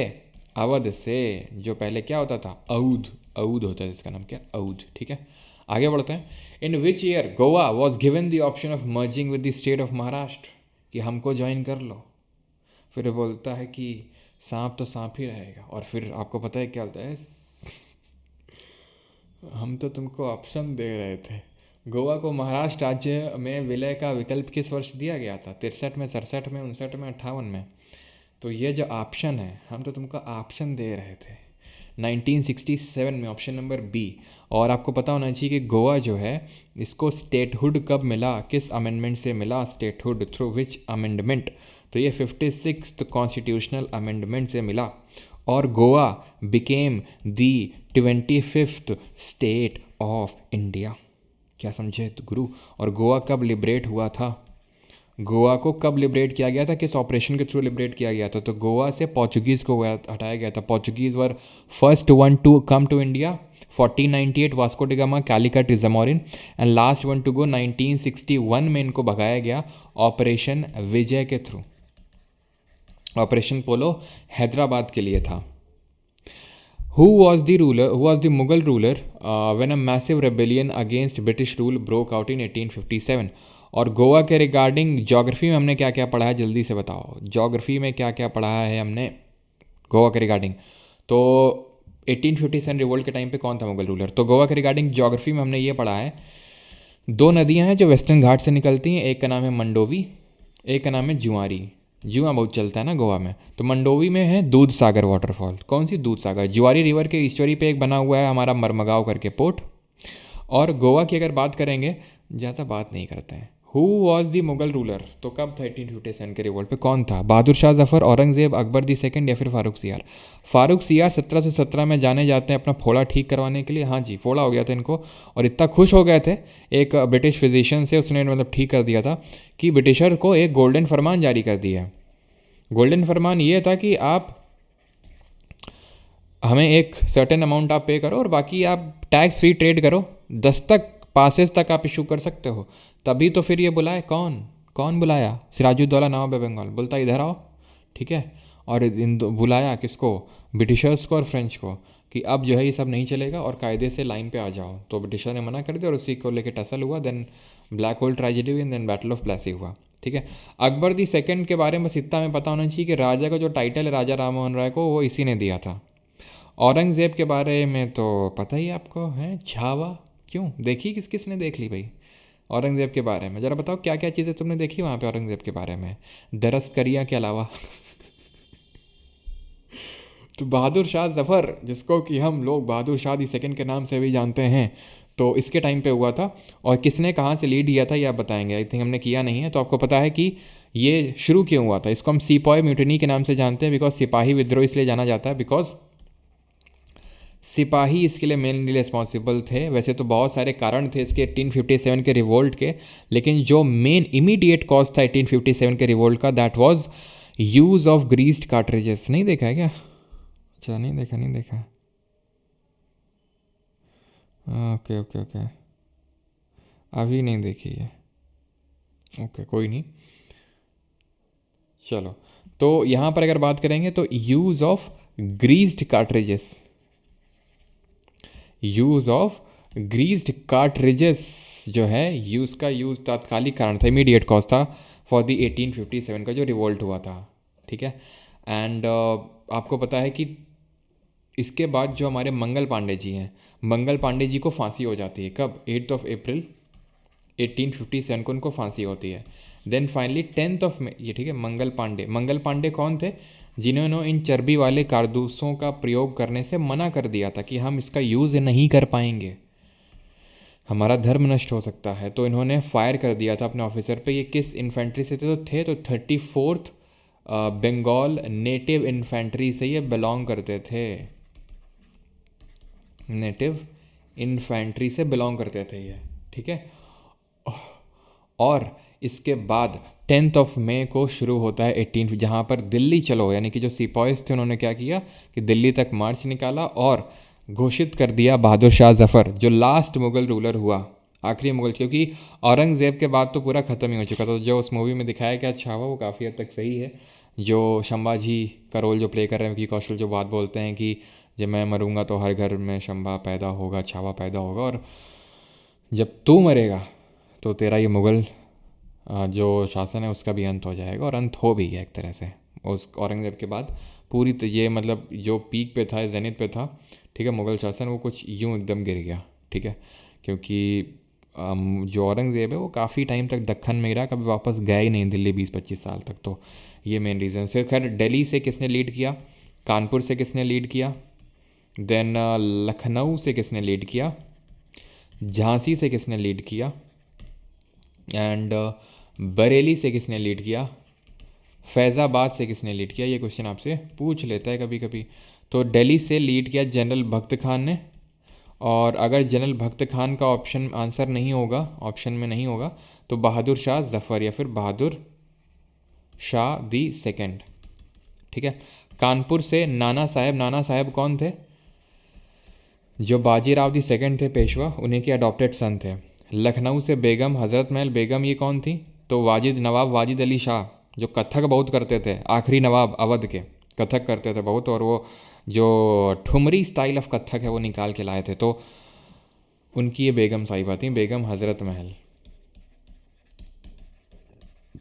झांसी से रानी लक्ष्मीबाई, ठीक है, रानी लक्ष्मीबाई जिनको मणिकर्णिका के नाम से जाना जाता है, मनु, ठीक है। बरेली, बरेली से किसने लीड किया? खान बहादुर ने। अरे यार, खान बहादुर ने। और फैज़ाबाद से खान बहादुर ने, और फैज़ाबाद से मौलवी अहमदुल्ला ने, ठीक है। मौलवी साहब ने लीड किया फैज़ाबाद से, मौलवी अहमदुल्ला, ठीक है। और कहाँ से किसने सप्रेस किया, कभी कभी पूछ लेता है, तो दिल्ली से जॉन निकोलसन ने सप्रेस किया इसको। कानपुर और लखनऊ से कैम्बेल ने सप्रेस किया है। झांसी से, बस ध्यान रखना, और ह्यू रोज ने सप्रेस किया है। ये चल नहीं पाया आगे बिकॉज ये एक ऑल इंडिया मूवमेंट नहीं था, मेनली नॉर्थ इंडिया तक सीमित था, साउथ इंडिया में नहीं गया, and leaderless kind of movement था, और इसीलिए ब्रिटिशर्स ने इसको सप्रेस कर दिया था। बहादुर शाह जफ़र को यहाँ पर जेल में भेज दिया था, म्यांमार की जो रंगून जेल है बर्मा की, वहाँ पर भेज दिया था इनको कि जाओ वहीं पे अब जीवन बिताओ अपने। The Tamil word Muvendar mention in the Sangam poems means, Sangam कविताओं में उल्लेखित तमिल शब्द मुवेंदर का क्या अर्थ है? तो 3 चीफ्स, हेडमैन, धम्म महामत्ता, या फिर रिच। घंटाघर, हाँ हाँ बिल्कुल आस्था, बिल्कुल। बिहार वाला मिस कर दिया हमने यहाँ पे, तो बिहार से लीड किया कुंवर सिंह ने, कुंवर सिंह। चलो भाई, मुविंदर कौन होते थे? मुविंदर या फिर मुविंदा वेलन करके भी आपसे पूछा जा सकता है, लेकिन क्यों ना इससे पहले आपके जो मैंने पिछले लेक्चर्स में कुछ टर्म्स बताए थे, जैसे कि वेटी, ये क्या होता है? कदमाई क्या होता है? हाँ हाँ हाँ, उज़ावुर क्या होता है? उज़ावुर। और वेल्लालर क्या होते हैं? वेल्लालर कौन होते हैं? उज़ावुर कौन होते हैं? आदिमई और कदई सियार कौन होते हैं? आदिमई और कदई सियार कौन होते हैं?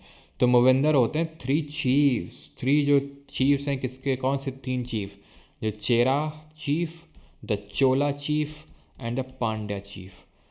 अब इनके बारे में बता चुका हूँ। इन तीनों का जो कलेक्टिव एज कहा कहलाया जाता है उसको संगम एज बोलते हैं। संगम एज मतलब 3rd सेंचुरी बीसी से लेके 3rd सेंचुरी एडी तक का जो टाइम पीरियड होता है। सेकंड संगम जो है वहीं पे तोलका पीएम जो एक तमिल टेक्स्ट है उसको कंपोज किया गया था। एंड चेरा की कैपिटल क्या थी, इनका एम्बलेम क्या था, ये सब पता होना चाहिए। तो कैपिटल इनकी थी वंजी, और एम्बलेम इनका था बो एंड एरो। इनकी कैपिटल थी तंजौर या फिर उरायूर, और इनकी जो एम्बलेम था वो था टाइगर। पांड्या की अगर बात करेंगे तो इनकी कैपिटल मदुरई थी और इनका एम्बलेम था फिश। पांड्या की पोर्ट साइड थी कोड़कई, चोला की थी पूहड़ या कावेरीपट्टनम, और चेरा की थी मुजरी और टोंडी। Vetti was a form of force labour, बंधुआ मजदूरी थी, फोर्स लेबर। कदमई ये एक लैंड रेवेन्यू के फॉर्म में जो टैक्स कलेक्ट किया जाता था वो था। उज़ावुर होते थे ऑर्डिनरी जो पेजेंट होते थे, किसान वर्ग होता था। वेल्ला वेले घूम रहे हैं, कुछ करने की ज़रूरत नहीं। क्यों? क्योंकि रिच लैंड ओनर है ना, इसलिए रिच लैंड ओनर है। आदिमई और कदई सियार ये हैं स्लेव्स, गुलाम, ठीक है। तो ऑप्शन, और धम्म महामत्ता कौन होता था? तो ये अशोक के टाइम पे होता था, जिसका काम ये होता था, अशोक ने ऑफिसर अपॉइंट करके रखा हुआ था कि भाई देखो हर कोई धम्मा यानी कि जो धर्म है उसका उसका पालन कर रहे हैं कि नहीं कर रहे हैं। और मैंने चोला के टाइम पे आपको लैंड डोनेशंस भी कुछ पढ़ाए थे अगर आपको याद हो। चोला के टाइम पे लैंड डोनेशन जरा बताओ कि जो टेम्पल्स को दिया जाता था उसको क्या बोलते थे, ठीक है। और जो ब्राह्मण्स की असेंबली होती थी, ब्राह्मण्स को लैंड डोनेशन नहीं, ब्राह्मण्स की असेंबली पूछ रहा हूँ मैं, इसको किस नाम से जानते थे? Which of the following fact is not correct, is not associated with PC Mahalanobis who contributed to the formation of India's 5-year plan? निम्नलिखित में से कौन सा तथ्य पीसी महालनोबिस संबंधित नहीं है जिन्होंने भारत की पंचवर्षीय योजनाओं का निर्माण में योगदान दिया? तो टेम्पल्स को जो किया गया दैट वाज देवदान, ब्राह्मण्स को किया गया ब्रह्मदेव, स्कूल्स को शाल भोग, पल्ली छंदम जैन मंक्स को किया गया, और ब्राह्मण्स की असेंबली को बोला गया सभा। और उर क्या होती थी? उर होती थी जो कॉमन पेजेंट हैं उनकी असेंबली को बोला गया उर, ठीक है। जो सेटलमेंट होते थे, कॉमन लोगों के जो सेटलमेंट जहाँ वो लोग रहते थे। अब पीसी महालनोबिस से कौन सा फैक्ट एसोसिएटेड नहीं है? He establish the Indian statistical institute, सही है, कोलकाता में। He is known as the architect of Indian planning, yes, architect Indian planning का बोलते हैं। और नेशनल इनकम जो कम्युनिटी है ना, नेशनल इनकम कमिटी, उसको भी इन्होंने हेड किया था 1949 में। इन्होंने ही सबसे पहले जरा बताओ साइंटिफिक अप्रोच किसने दिया था? तो इन्होंने ही दिया था, ध्यान रखना, साइंटिफिक अप्रोच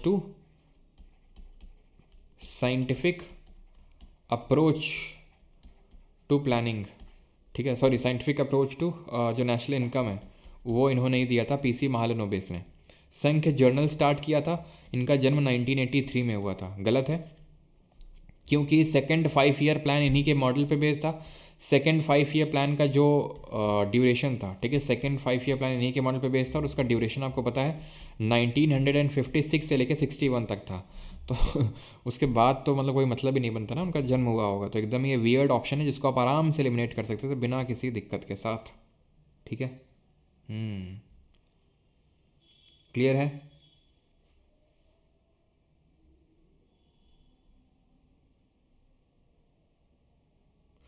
VKRV ने क्या दिया था? VKRV ने जो है जो क्या बोलते हैं उसको, 2 सेक्टर इकोनॉमी के बारे में बताया था। सर कोई नहीं यार, क्लियर हो जाएगा प्रीलिम्स, है ना। देखिए मिस्टेक कहाँ पे हो रही हैं।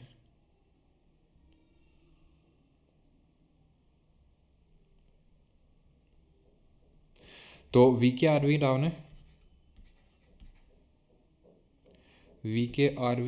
ने जो है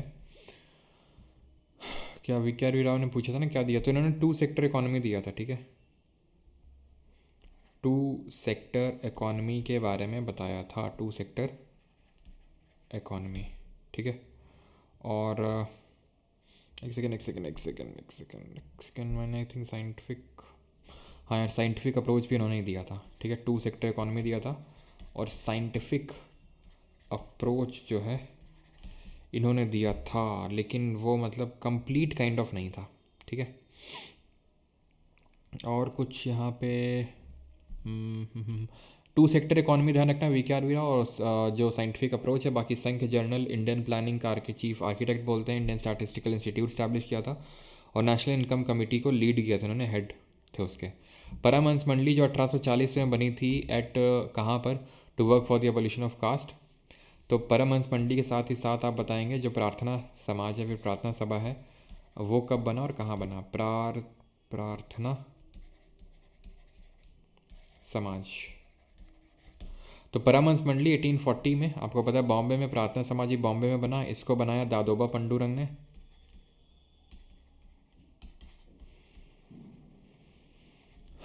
और इसको बनाया आत्माराम पंडुरंग ने, ठीक है, प्रार्थना समाज को। कब? 1867 में इसको बनाया। 20th gross primary deficit is the difference between, तो सकल प्राथमिक घाटा किसके बीच का अंतर है? तो प्राइमरी डेफिसिट जिसको प्राथमिक घाटा बोलते हैं, किसके बीच का अंतर है? तो घाटा क्या होता है? तो यार देखो, जो बजट होता है ना, वो 3 तरह का हो सकता है। जो बजट है, और पहले तो बताओ कि भाई किस आर्टिकल में बजट के बारे में लिखा हुआ है। तो 3 तरह का है, एक तो बैलेंस्ड बजट, एक तो मतलब आप बोल लो ऐसे सरप्लस बजट, एक है बैलेंस्ड बजट, और तीसरा है डेफिसिट बजट। सरप्लस है जहाँ पर रेसीट्स, यानी कि जो इनकम है, जो रेसीट्स हैं, इनकम है, that is greater than the expenditures, खर्चों से ज़्यादा है आपकी इनकम। बैलेंस्ड है जहाँ पर आपकी जो रेसीट है वो बराबर हो जाती है खर्चों के, एक्सपेंडिचर के। और डेफिसिट होता है जहाँ पर आपके जो एक्सपेंडिचर हैं वो खर्चों से इनकम से बढ़ जाते हैं, ठीक है। डेफिसिट बजट, तो डेफिसिट कई तरह का होता है। जो आपका एक फिस्कल डेफिसिट होता है, राजकोषीय घाटा, जो गवर्नमेंट की बोरोइंग्स के बारे में दिखाता है कि गवर्नमेंट ने कितनी खरीदारी कर रखी है। ये है टोटल एक्सपेंडिचर, कि गवर्नमेंट का पूरा एक्सपेंडिचर, पूरा खर्चा, माइनस टोटल रेसीट, या फिर टोटल वही इनकम बोलते हैं, एक्सक्लूडिंग बोरोइंग। आप बोरोइंग को हटा दीजिए, तो एक तरह से ये बोरोइंग को हमें बता देता है कि कितनी गवर्नमेंट ने बोरोइंग करी होगी। एक्सक्लूडिंग बोरोइंग, तो बोरोइंग को आपको हटा देना है, कितना आपने बोरो किया। तो अब इसी से अगर हम इंटरेस्ट रेसीट हटा दें, इंटरेस्ट पेमेंट को हटा दें, तो यही आपका प्राइमरी डेफिसिट बन जाता है। यानी कि फिस्कल डेफिसिट से अगर हम इंटरेस्ट रेसीट को घटा दें तो प्राइमरी डेफिसिट बन जाता है। क्लियर थी चीज़? और ये वाला बताओ, मैंने आपको कंपोनेंट पढ़ाया है कि नहीं? ये जो रेवेन्यू रेसीट होता है, और रेवेन्यू एक्सपेंडिचर होता है, कैपिटल रिसीट, कैपिटल एक्सपेंडिचर। ये चीज़ मैंने आपको अभी तक पढ़ाई है या नहीं पढ़ाई है, बताओ जल्दी से। सर कोई कोई दिन तो मेरा स्टडी करने का एड्रीनलिन हाई होता है, पर किसी दिन बिल्कुल अमन नहीं होता है, क्यों करूं?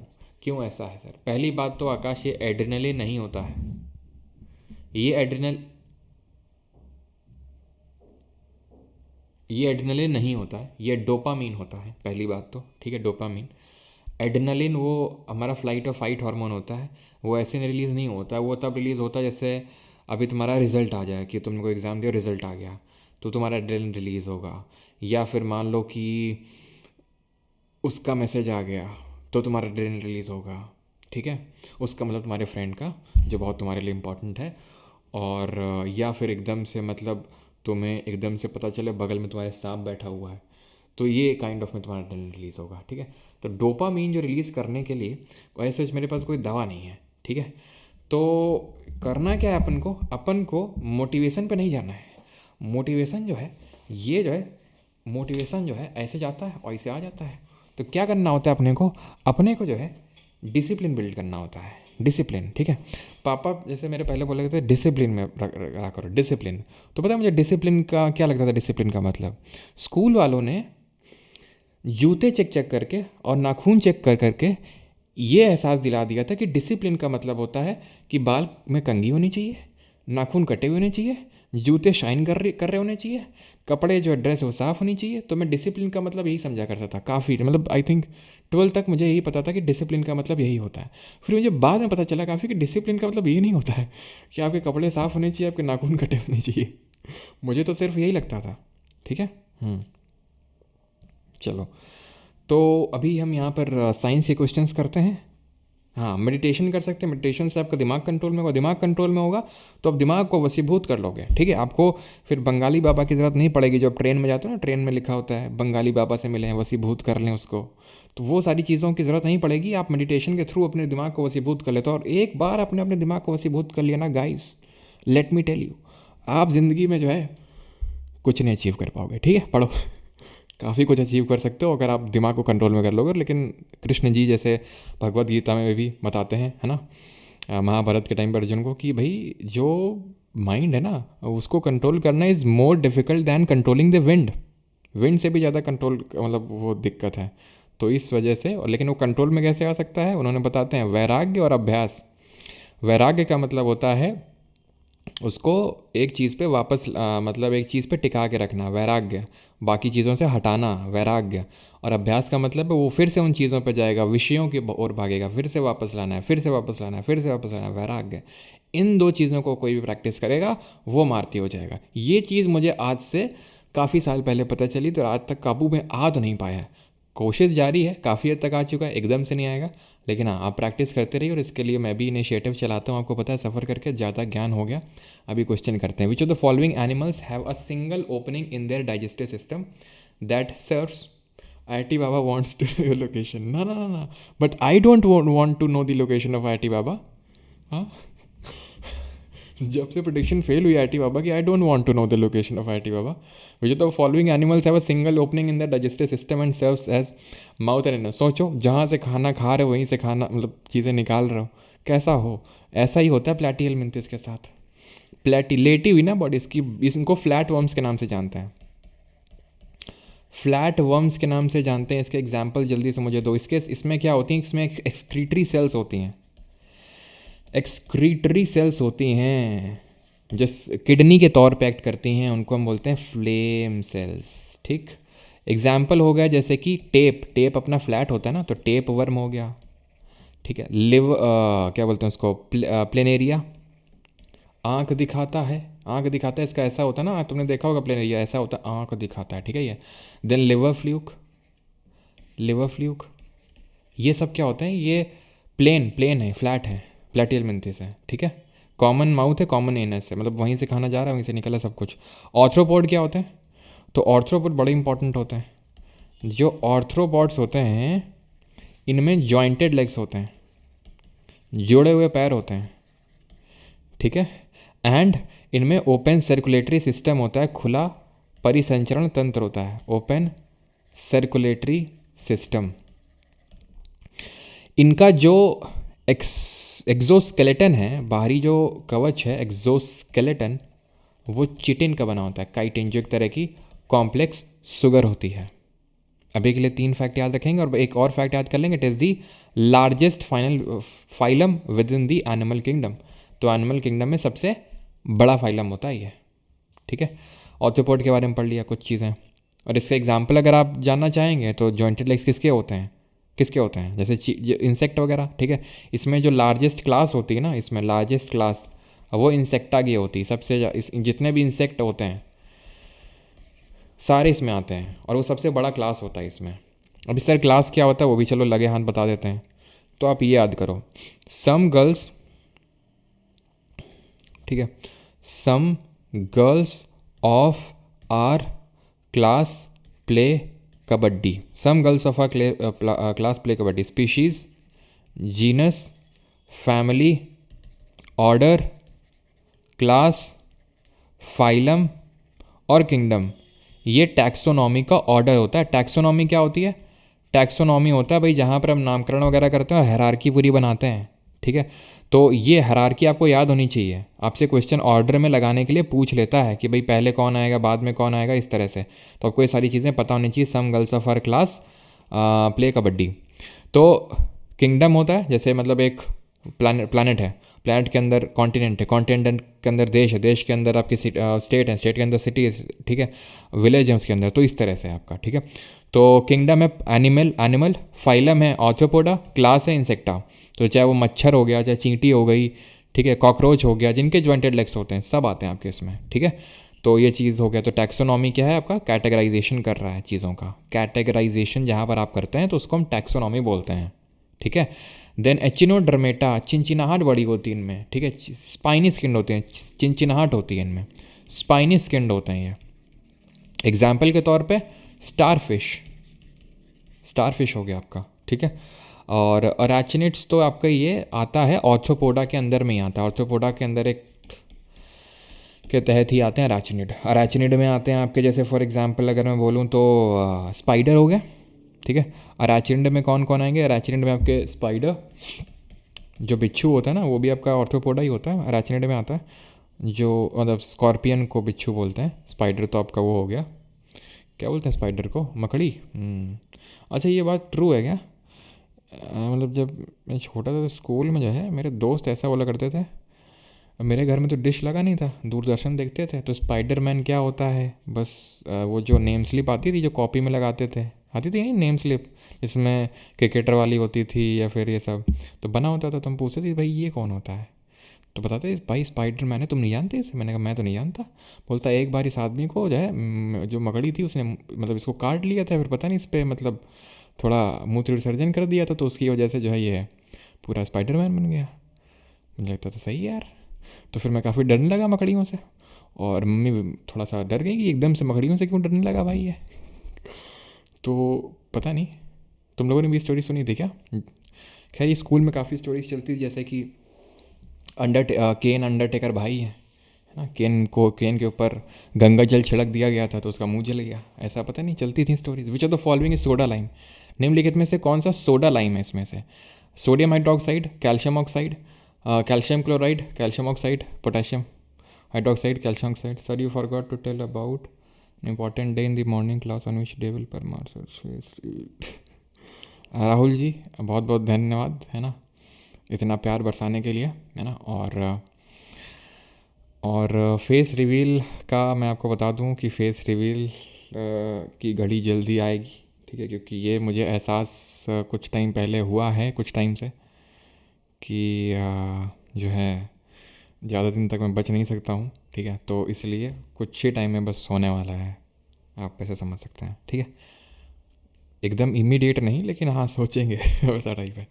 Is soda lime. तो सोडा लाइम कौन सा है? तो आपका इसमें सोडियम हाइड्रोक्साइड और क्विक लाइम। लाइम ये होता है, सोडा ये होता है ना, और ये हमारा एल्कली भी होता है, आपको अगर पता हो। स्पाइडरमैन तूने ले गया दिल का शीला, सुना है मैंने, प्रशांत ये गाना सुना है। तभी देखो मैं उसी मतलब म्यूज़िक भी दे रहा हूँ ना, स्पाइडरमैन स्पाइडरमैन तूने दिल चुराया मेरे दिल का चैन, सुना है मैंने गाना। तो सोडियम हाइड्रो सोडियम हाइड्रोक्साइड की अगर बात करेंगे तो अब चलो बातें बाद में करेंगे, है ना, पहले ये देख लेते हैं। तो सोडियम हाइड्रोक्साइड के बारे में हमने क्या पढ़ा है कि एक एल्कली होता है। एल्कली क्या होते हैं? एल्कली वो बेसेस होते हैं, bases that dissolve in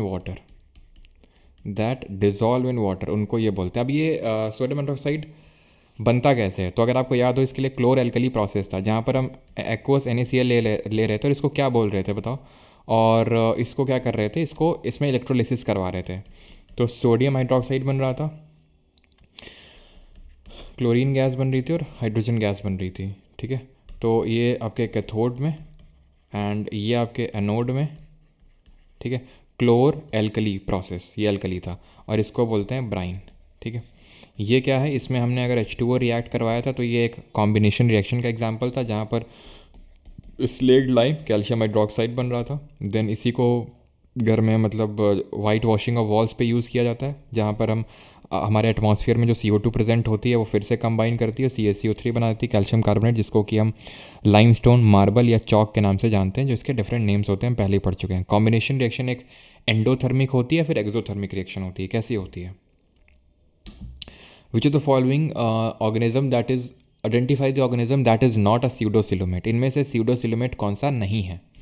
options आपके सामने हैं, एक सेकेंड। सीडोसिलोमेट नहीं है। सीडोसिलोमेट क्या होता है? तो पहले तो सीलोमेट समझना होगा, क्योंकि सीडो का मतलब तो फॉल्स होता है। तो सीडो का मतलब सीलोमेट का मतलब होता है कैविटी।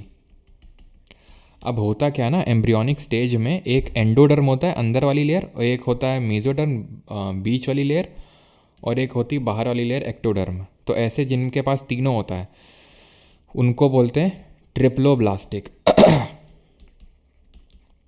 और जिनके पास दो होता है, दो क्या होता है मतलब एंडो होता है और एक्टो होता है, तो उनको बोलते हैं डिप्लोब्लास्टिक या फिर डाइप्लोब्लास्टिक, ठीक है, डिप्लोब्लास्टिक बोलते हैं।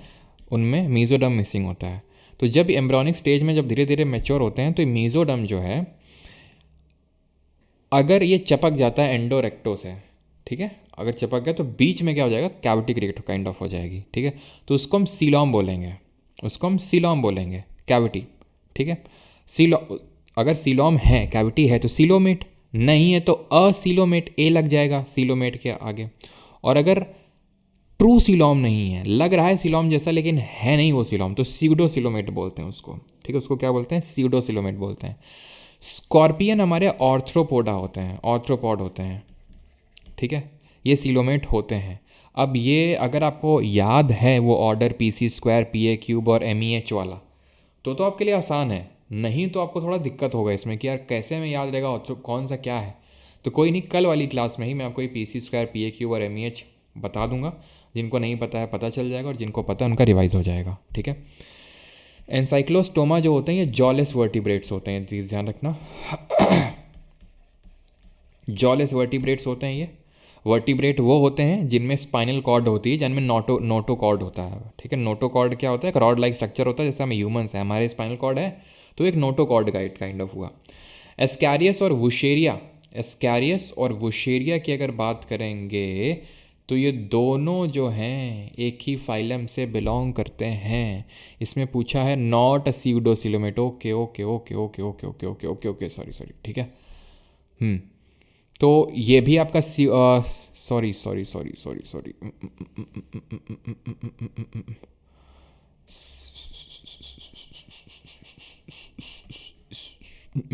ये दोनों जो है ना आपके स्कैरियस जो वुशेरिया हैं, ये दोनों आते हैं जो अभी, अच्छा मैंने आई थिंक बताया होगा आपको, ये निमाटोडा बताया ना आपको मैंने, निमाटोडा, जिनको कि हम और किस नाम से जानते हैं? एस्चेलमेंथिस, ठीक है,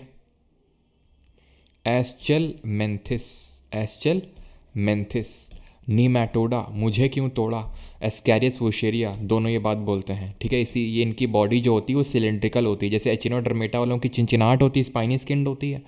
बाकी अगर याद करो तो फ्लैट बॉडी होती है किसकी, प्लैटिहेलमिन्थिस वालों की, इनकी सिलेंड्रिकल होती है।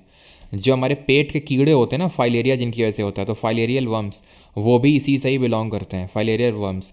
राउंड वर्म, ठीक है, round worm, hook worm, spin worm, वो सब इसी से बिलोंग करते हैं। स्कॉर्पियन जो होते हैं ना, ऑर्थ्रोपोडा से जो बिलोंग करते हैं, ठीक है, ऑर्थ्रोपोडा से जो कि बिलोंग करते हैं, तो ये जो होते हैं ट्रू सिलोम देखने को मिलता है, यानी इनमें ट्रू यहाँ पर हमें देखने को मिलता है क्या, ट्रू देखने को मिलता है कैविटी बॉडी में, ठीक है। एनसाइक्लोस्टोमा की अगर बात करेंगे तो हुक वर्म के अंदर ही आएंगे। क्लियर। अब देख लें आखिरी क्वेश्चन जल्दी से। चलो, तो ये रहा ये क्वेश्चन। एक्चुअली में वो साइक्लोस्टोम्स होते हैं, ठीक है, मैंने वो एनसाइक्लोस्टोम नहीं होते हैं, वो साइक्लोस्टोम्स होते हैं, साइक्लोस्टोमेटा होते हैं, वो साइक्लोस्टोम्स जो आपके जॉलेस वर्टिब्रेट्स होते हैं, ठीक है, जो जॉलेस वर्टिब्रेट्स होते हैं। ये आपके वर्टिब्रेट्स नहीं होते हैं साइक्लोस्टोमा, ये हुक वर्म के तहत ही आते हैं। क्लियर है। Now the last question is this, which among the following below set of colors are generally known as the primary colors of light? निम्नलिखित रंगों में समूह में कौन सा आमतौर पर प्रकाश के प्राथमिक रंगों के रूप में जाना जाता है?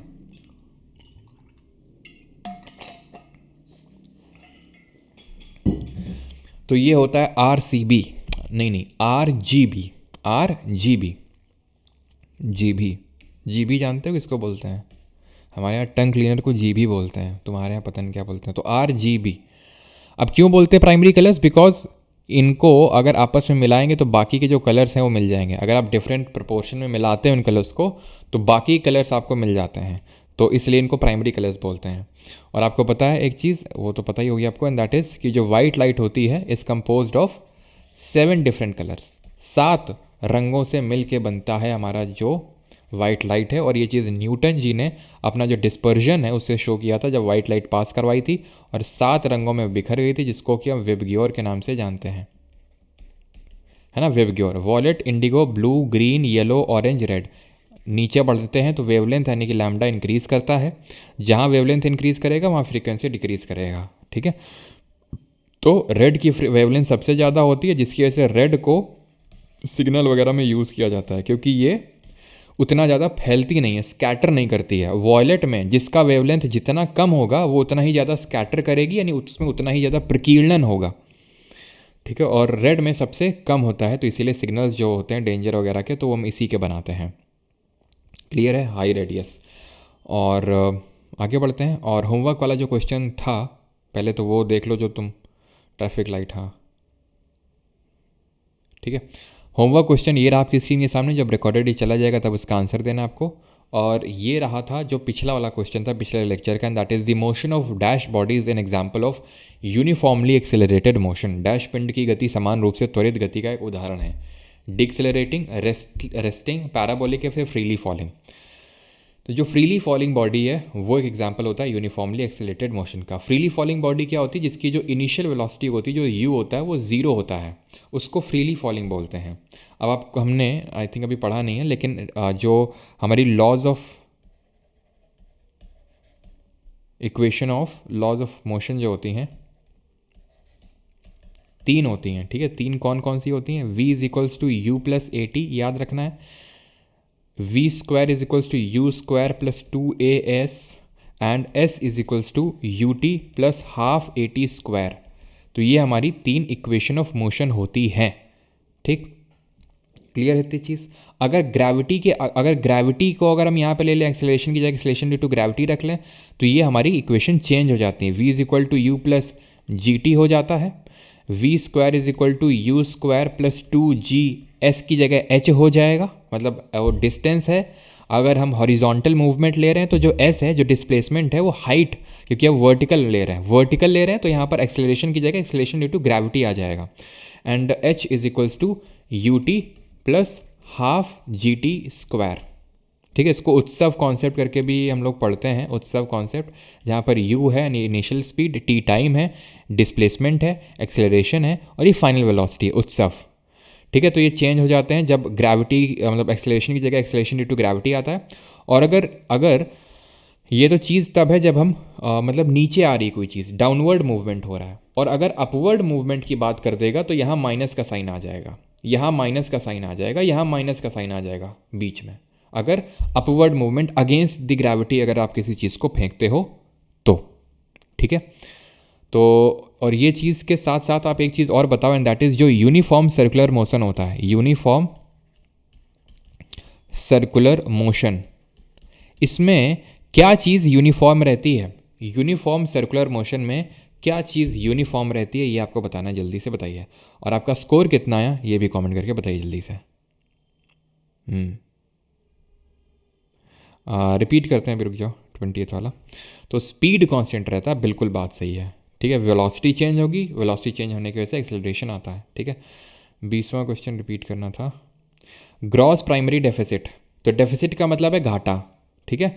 घाटे कई तरह के होते हैं, तो जैसे एक सबसे होता है ये राजकोषीय घाटा, फिस्कल डेफिसिट। पूरा जो गवर्नमेंट का खर्चा है, ये मैंने बताओ जल्दी से बताओ, ये मैंने कैपिटल रिसीट, रेवेन्यू रिसीट समझाया है अभी तक कि नहीं समझाया है?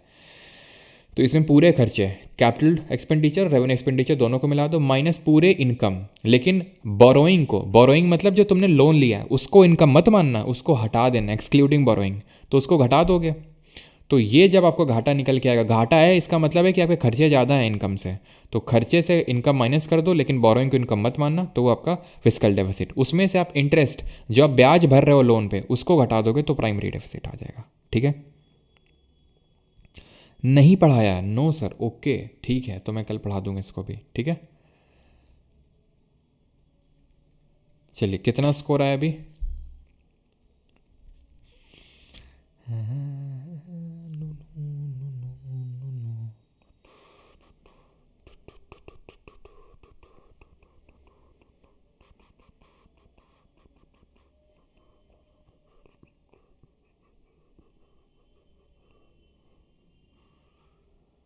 चलिए भाई, 2018 अभिनंदन, ओके 18 अनामिका, 22 भक्ति धाम, शक्ति मिश्रा 16, ओके ठीक है, बढ़िया है।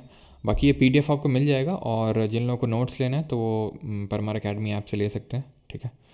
एंड अकाउंट नहीं किया, हार्दिक पांडे अकाउंट किया करो, ठीक है। और बाकी तो ठीक है, बाकी जिनको नोट्स वगैरह लेने हैं तो परमार अकेडमी ऐप से ये कोर्स है आपका, तो 100 नोट्स आप ले सकते हैं, ठीक है। अब हिंदी के भी सोनू जी आ गए आई थिंक, तो बनाने लग गए हैं, ठीक है। चलिए, किसी को कुछ डाउट वगैरह होता तो यहाँ पे जाके आप पूछ सकते हो, या फिर ये नंबर है यहाँ से आप पूछ सकते हो, ठीक है। चलिए, आई थिंक हो गया अभी, मैं एक बार कल कंफर्म करिए, कल आपको बताता हूँ, ठीक है, सोनू जी के बारे में, कि आई थिंक उनके नोट्स। अच्छा अनामिका जी, उसके साथ तो नहीं करेंगे, प्लान तो था पहले, लेकिन अभी थोड़ा सा जल्दी है ना। चलो, थैंक यू। और ये पीडीएफ जैसे ना था आपको मिल जाएगी टेलीग्राम चैनल पे। मिलते हैं कल, धन्यवाद।